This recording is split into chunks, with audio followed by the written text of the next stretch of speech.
Alicia Chin Greer.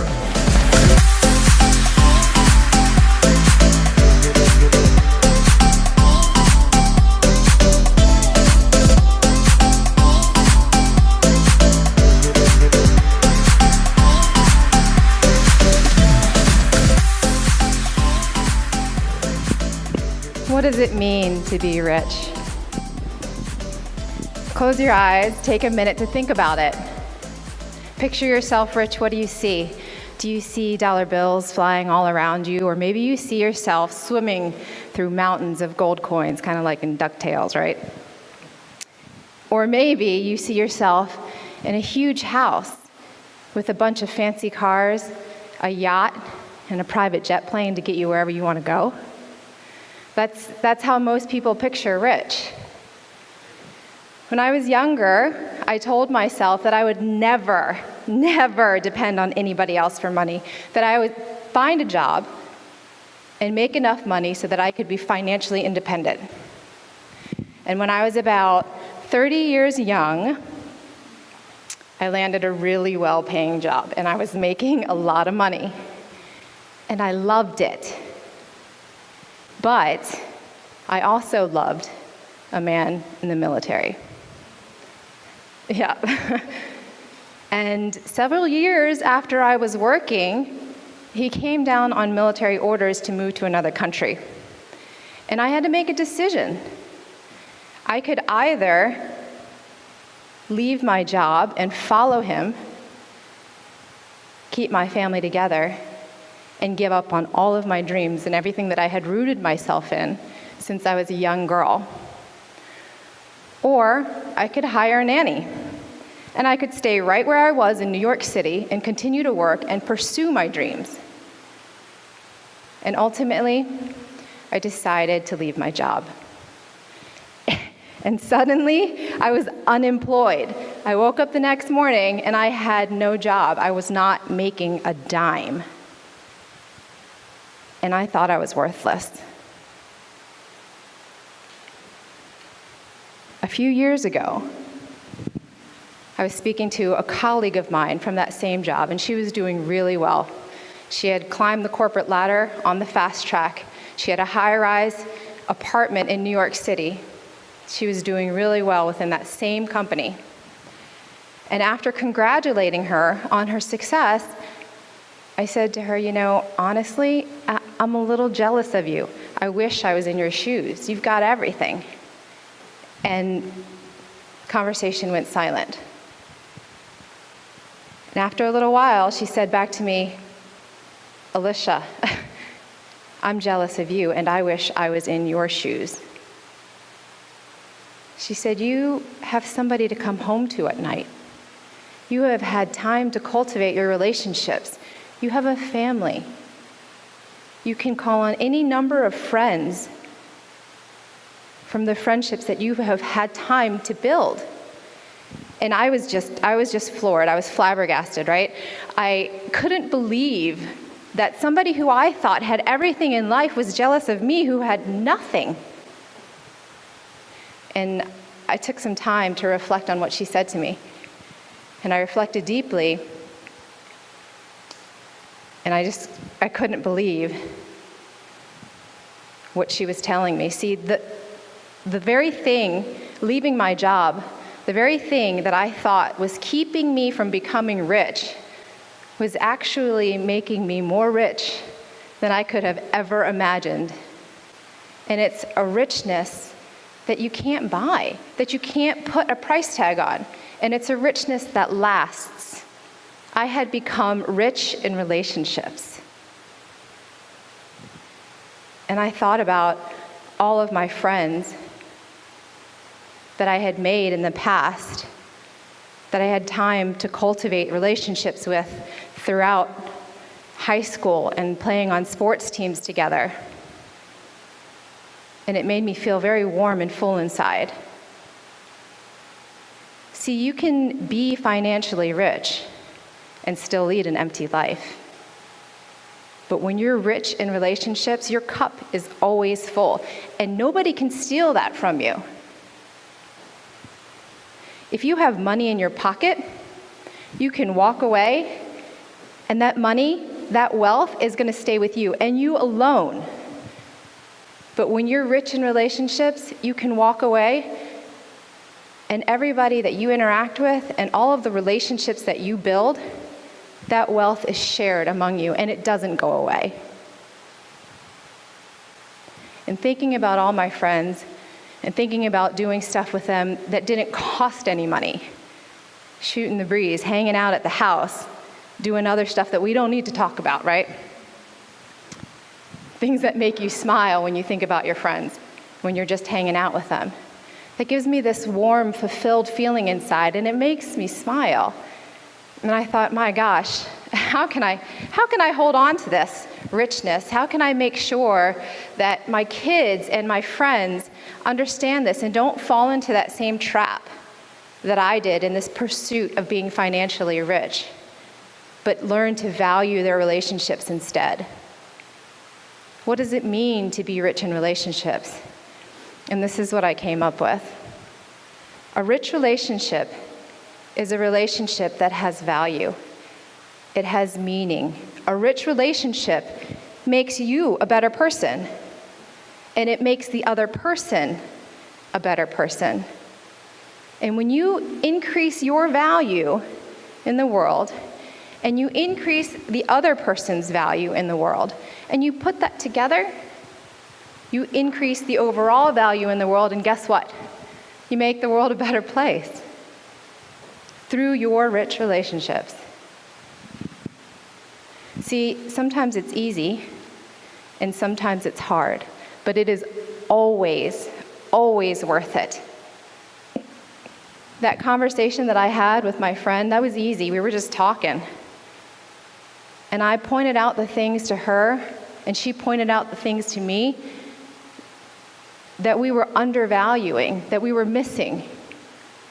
And we built each other up. We made each other feel better about the paths that each of us had taken. And we need that. I needed that. Sometimes it's really hard to see value in yourself. Right? What do you see when you look in the mirror? Do you see that hair, right? That hair that's out of place?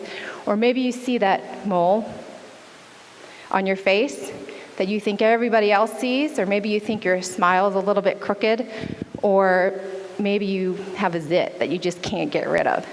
It's really hard to see value in yourself. We have a tendency to criticize ourselves so closely that we don't get to see the big picture. And that was me. That's exactly what I did. I was looking at all of my friends that were pursuing their dream jobs, and I wasn't. And I was jealous. I was envious. And that envious nature acts like a blindfold over your eyes. A blindfold that prevents you from seeing your own value. And it wasn't until my friend pointed out to me my relationships with my family, with my friends, that I began to let go of that jealousy and learn to value myself. So that's the first half in becoming rich in relationships. Learn to value yourself. Lift that blindfold of jealousy. Let go of that envious nature. And learn to value yourself instead of coveting what others have. Understand that your flaws make you who you are, and your friends probably don't even think they're flaws. And your friends don't care how much money you have. So that's the first half. Learn to value yourself. The second half, right? Learn to value others, take care of each other. Have you ever noticed that everything that you have to protect you from harm is in the front of your body? Your eyes face forward. Your ears actually face forward as well. You can hear behind you, but you hear better towards the front. And your arms, they extend out to the side and they extend forward, but it's really kind of hard to bend yourself back here, right? And even your legs, you can kick forward, you can run forward, but you really don't kick backwards with much power. So everything that you were designed with to prevent harm from coming upon you is facing forward. Your back, completely vulnerable. We just weren't made to survive alone. We have to watch each other's backs. We need to take care of each other. My grandparents were immigrants from China.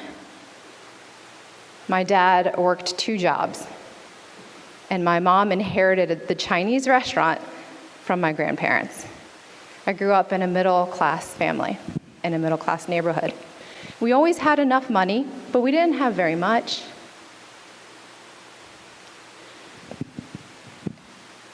And when I was in about junior high school, I started playing sports. And my brothers, I'm one of 5 children, my brothers were also playing sports.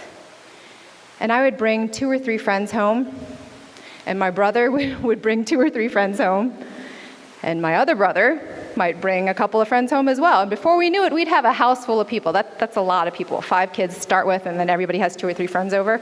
That's a lot of people in one house. We had so many people in our house so often that our house used to be called the rec center, the local rec center where people would gather and have fun. And my parents, they fed everybody. And they made sure that we made it to and from practice. And those people, sometimes they even spent the night with us, and sometimes they even spent the weekend with us. To this day, some of those people that we grew up with still call my parents mom and dad. And they thought that we were rich. And I knew that we were not rich because I could not buy anything unless it was on the clearance rack from Hex Company.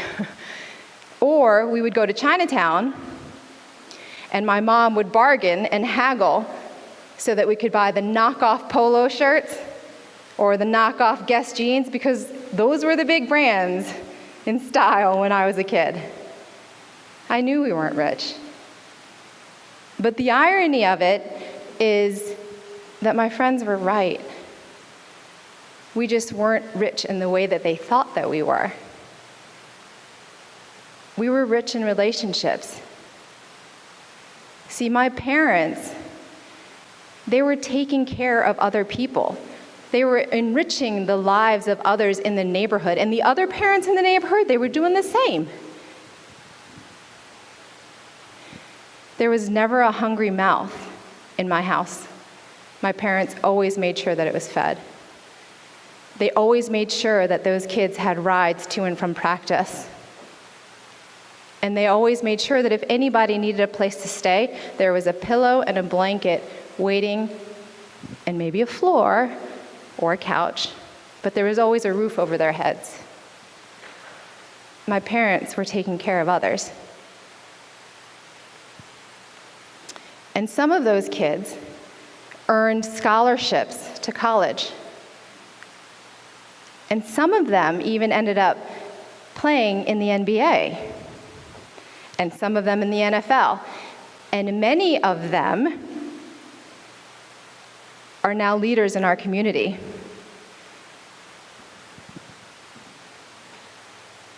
And it all starts from 2 people that understood that the value of taking care of each other far exceeds any value of anything that you could put in your pocket. I learned a lot from my parents. So I've got 4 kids of my own now, and they're young. They're all under the age of 10. And the other day, they were fighting, which they do quite often. And 2 of them came up to me and said, "Mom, he stole my toy," or "He punched me, he kicked me." And so I said, "Okay, so what do you think I'm going to say to you?" Which is a response that I give them a lot. And one of them said to me, "Oh, you're going to tell us to stop fighting and to get along." And I said, "Nope. I don't care if you get along, because you can get along with somebody that you don't care about, and you can get along with somebody and never like them. You can get along with somebody and never solve a problem that you have with them. Getting along is not enough. To get along is to get by. We must take care of each other. You have to take it a step further and take care of each other. So how do you become rich in relationships? You learn to value yourself. You value others and increase their value by taking care of them. You have the power to make yourself a better person. You have the power to make the person next to you a better person. You have the power to make the world a better place through your rich relationships. The path that you take to become financially rich can rob you of the rich relationships that you would otherwise cultivate. We must understand that your strength lies not in what you have, but in what you have to give. So be rich in relationships, and let's make this world a better place together.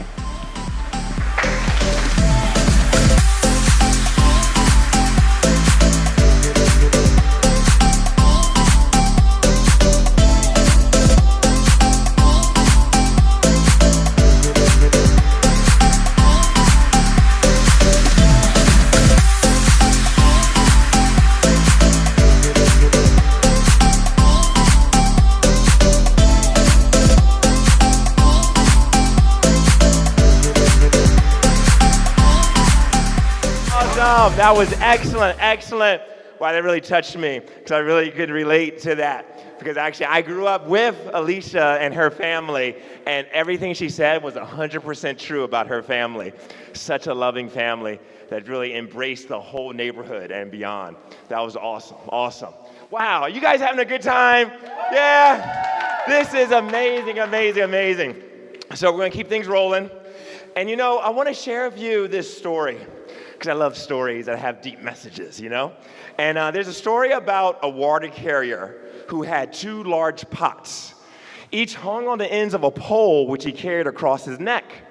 One of the pots had a crack in it, while the other pot was perfect. Each day, at the end of the long walk from the water stream back to the house, the perfect pot always delivered a full portion of water. But the broken pot always delivered only half a pot of water, because the other half of its water would always leak out through the crack that was in its side all the way back to the house. And this continued on for years. And of course, the perfect pot felt proud of itself. It felt like a high achiever. It felt successful, had very high self-esteem. It felt good about itself. But the broken pot felt ashamed of itself and felt miserable. And one day by the water stream, the broken pot spoke out to the water carrier and said, "I'm ashamed of myself because this crack in my side causes water to leak out all the way back to your house. I'm no good. I'm inferior. I've been broken by some things that have happened to me in the past. You see, I've been through some bad experiences that have hurt me so much. And now I have all these insecurities and all these issues that are holding me down and holding me back, and I'll never be able to succeed. You should just destroy me because my life has no meaning and no purpose." And then the water carrier responded to the broken pot and said, "Did you notice that there were flowers only along your side of the path and not along the other pot's side? That is because I've always known about your flaw, and I planted flower seeds all along your side of the path. And each day as we walk back from the water stream, the water that leaks out through the crack in your side waters these flowers. And for years now, I've been able to pick these beautiful flowers to make the world a more beautiful place. Without you being just the way you are, there would not be this beauty to grace the world." I love that story because it's a reminder to me that even the cracks in my life are there for a reason. Even the cracks in my life, even the flaws, the imperfections, the challenges, the struggles, the obstacles, the disappointments, even the cracks in our lives are there for a reason. Everything happens for a reason, although often we don't understand what that reason is as we're going through the process. But one day, we will be able to look back and clearly understand that it was all part of a beautiful plan. One day we will be able to look back and see the bigger picture. There's always a bigger picture. There's always a bigger picture. Everything that goes on in your life, it's all part of a bigger picture. But one of the most challenging things about life is that often we can't see the picture because we're standing in the frame. Holler if you hear me. Often in life, we can't see the picture because we're standing in the frame. But one day we will be able to look back and clearly see the bigger picture, and the bigger picture is a beautiful picture.